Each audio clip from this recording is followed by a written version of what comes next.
Hey guys, I am here to get into It's a Wonderful Life, which is written by Frank Capra, released in the year 1946. And this just holds up from start to finish as a completely timeless kind of expression of optimistic joy.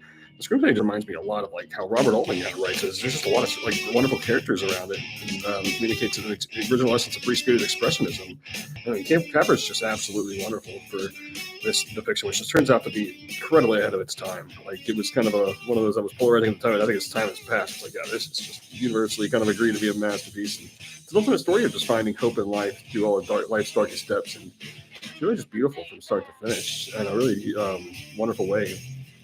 It's just an all-time classic. And I know it's like it's one of those films that's set around Christmas, but I always think this is just great any time of the year. I don't ever really feel like like just any time of the year. This is a wonderfully transcendental kind of experience, film experience, and this is a project that it really has a lot of explosive energy about it. Like Capra is out really just to make just some bring joy to darkness, and he really kind of just does that with his most successfully of all with this one. It reminds me a lot of Altman, kind of, and well, the foreshadow of John Cassavetes as well. And he conveys like care for the lonely character, and he's like, he loves this guy, and it's like ultimately, like, we'll see what he's like on a bad day, and then it kind of paces out in ways that remind me a lot of Martin Scorsese's Last Invitation of Christ, where you have to notice after about 2 hours, and then the last 45 minutes is like falling into this like darker path, and then there's like a lot of redemption found in all this.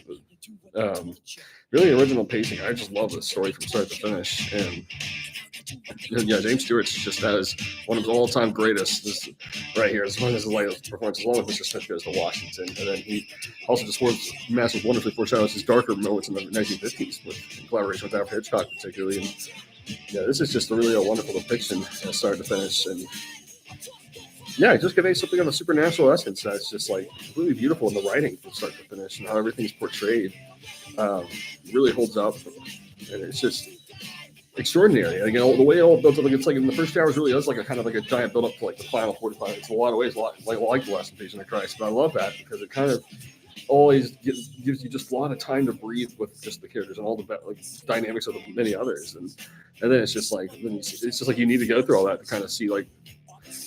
It's almost like challenging to go through dark depths of this character, but then there's like a redemption having gone through it. It's very life affirming. And it's just, it really does have a transcendently magical perspective about it that's quite wondrous. And it's just endlessly just wonderful from start to finish. I really love this film.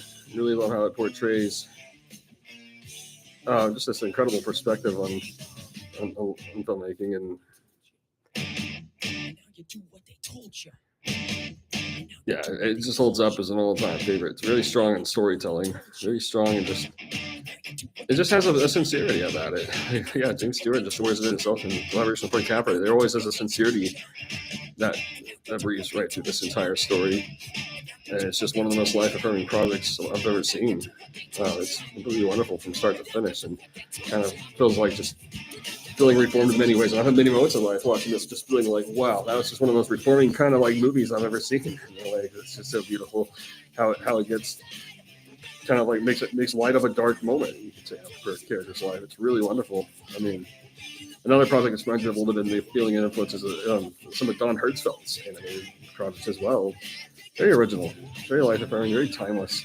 Always holds up well whenever you watch. It's just extremely entertaining. I mean, it's just really well made at getting into these just really original kind of places. It's just on a universal kind of foundation on a very unique sort of level. So yeah, it's very strongly recommended from start to finish.